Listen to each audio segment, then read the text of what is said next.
Okay, welcome to another shop talk. Today I want to talk about these metal chopping saws. So we've been using what most people probably use, like an abrasive wheel similar to an angle grinder for most of the stuff, but found it doesn't really give you a massively accurate cut. We've been doing quite a lot of 90-degree mitre legs. I'll show you a little clip from that, and it really gives a perfect cut this. So I wanted to show you guys it really, a little bit more detail. Also really helpful in a woodwork shop or any shop is the lack of sparks. How long the blade lasts is really cool. I've got a couple of samples as well of stuff with nails in. It cuts wood perfectly, so if you do want to cut a nice cut in some wood and you might be reclaiming it, there's some nails, that's where you'll get around it. But have a quick look at a couple of the legs that we've built using this and how accurate it is.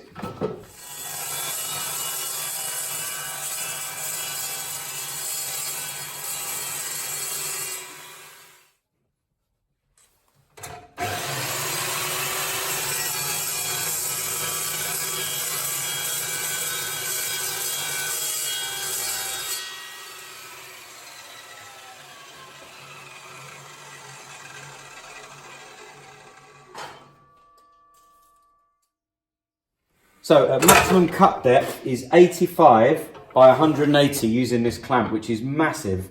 We'll do a couple of test cuts. So it obviously cuts this aluminium really well, very square, which is the main thing.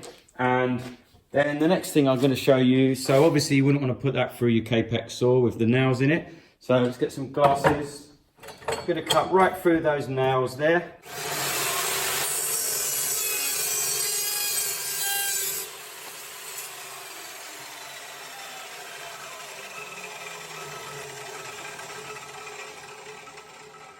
We've got a really accurate cut. I'm actually going to grab a square. So what you'd expect really, got a really accurate cut. This is not a this type of cut with these nails is not possible, certainly on any other blades that I've got. And then you could even go to something which is not kind of the stuff I would normally cut, but this is solid bar. So reinforcing bar, let's have a little cut on that.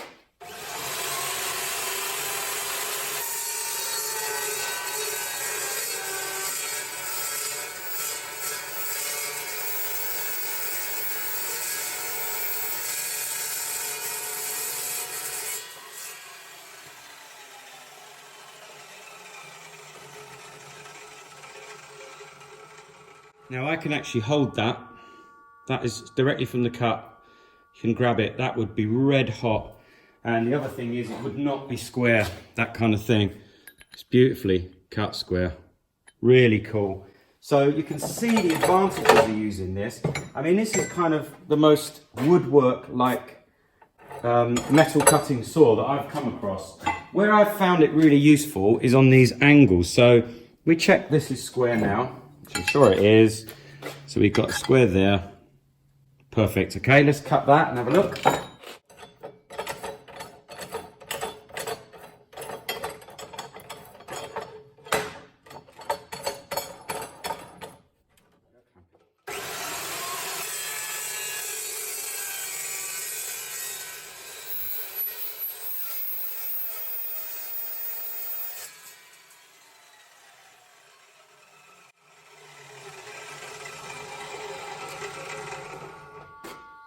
So,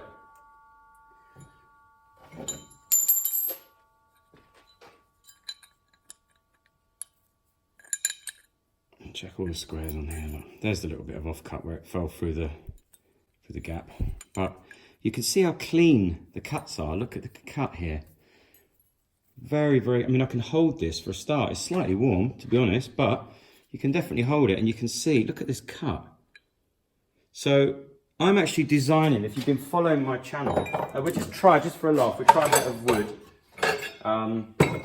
We'll just stick a bit of this in here, whatever.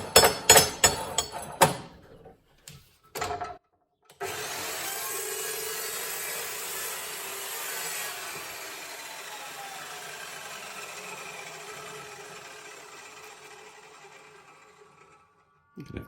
Really good. Fantastic saw, gotta be honest.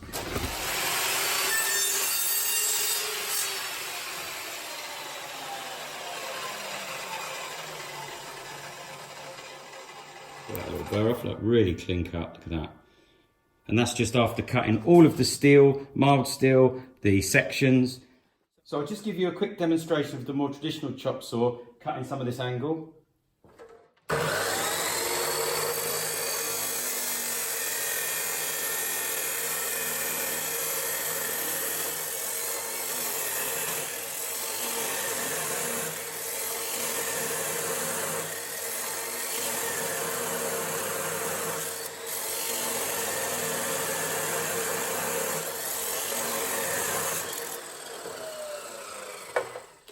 Okay, so that's the same cut. I can't hold that, it is so bloody hot.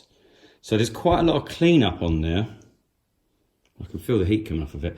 So there's a lot of cleanup to be done on this. And I think we'll find once the dust settles, when it does, as in the heat, it's not, wow, that's really, really hot. It's not perfectly square.